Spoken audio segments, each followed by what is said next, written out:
Urology being a very large division of medicine, after having specialized, we look into various subsets of urology and what are the other branches in urology, because it's a super specialization beyond that. So we look forward to something called as pediatric urology. Pediatric urology is that subset of urology, that specialization in urology where we deal with pediatric age group. That means neonates from then onwards, that means since the day of birth, even before birth, and all the way till the age of 10 to 12 years, we deal with children who have got urinary problems. Many of these urinary problems could actually be a result of congenital problems, because it could be because of deformities resulting from birth defects. For example, somebody may be born with a very small penis called micropenis. Somebody may be born with an absent penis. Somebody may be born with the testis not coming down to the scrotum called cryptorchidism. Somebody may be born with a single kidney which could be obstructed, caused by a pelvic-ureteric junction obstruction. Somebody is born with organs where the urinary passage opens not at the tip of the penis but below the penis, which is called hypospadias. And some patients who come to me are born with penis where the opening is somewhere on the upper part of the penis, called epispadias.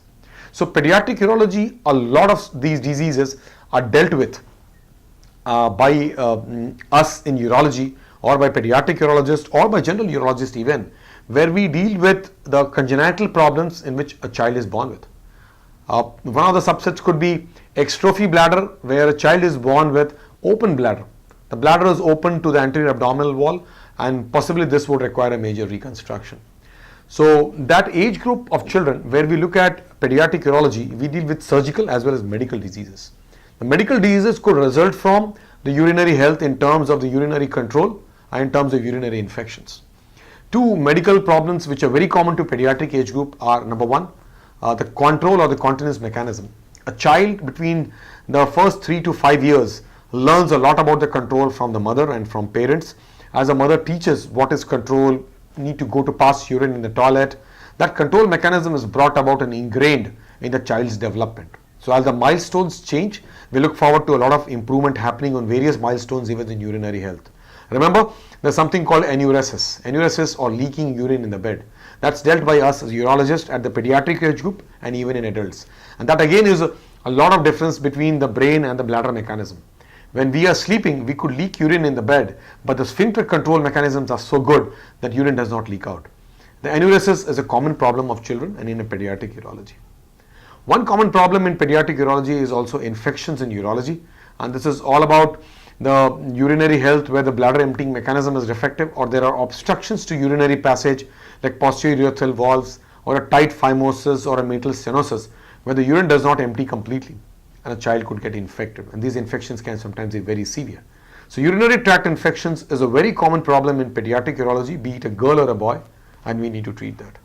So this subset of urology we deals with that age group of patients who are actually children, starting from the day of the birth when they are neonates, toddlers, school going, and till they are adolescent.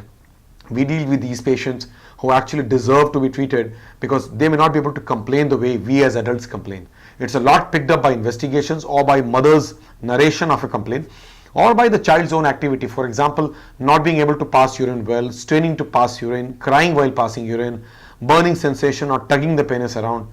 Many of the adult diseases also actually are seen in pediatric urology, which includes probably stones and infections.